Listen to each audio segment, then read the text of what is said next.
Яңалыкларны бергәләп ясыйбыз. Без бүгеннән тамашачыларыбыз төшергән видео язмаларга нигезләнгән яңалыклар белән уртаклаша башлыйбыз. Үзегездә булган вакыйгаларны бөтен Татарстан карасын дисәгез, видео язмаларны безнең редакция адресына юллагыз. Бүгенге язма Апас районыннан.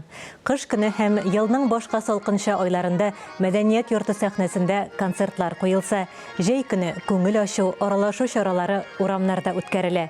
Кич капка төбендә җыелу гадәтен Апас районының Олы Бакырчы авылында бүген дә саклап яшиләр.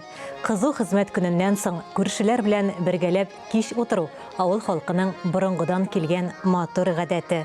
Монда җырлыйлар да, бииләр дә, уйныйлар да. Өлкәннәрнең һәм бала чаганың да күңеле күтәрелә, зарланырга вакыт та калмый. Хәер, авыл халкы гомергә җир җимертеп эшли дә, ял да итә белә. Yılı birleşip kişi turu meclislerimiz matur bir гадәткә әйләнеп китте. Biz yıl sayın җәй айларында һәрбер урамда булып чыгырга тырышабыз. Чөнки безнең һәрбер урамның үз баянчысы, үз гармунчысы бар. Менә шушылай кайткан кунаклар, бала чагалар, яшьләр, өлкәннәребез җыелып, онытыла барган гадәтләрне, уеннарны искә төшерәбез, аларны уйныйбыз. Безнең самаварыбыз кайнап тора, кайнаш коймагыбыз табада чыжлап тора. Хөрмәтле телевизор караучылар, сездән дә шундый яңалыклар көтеп калабыз.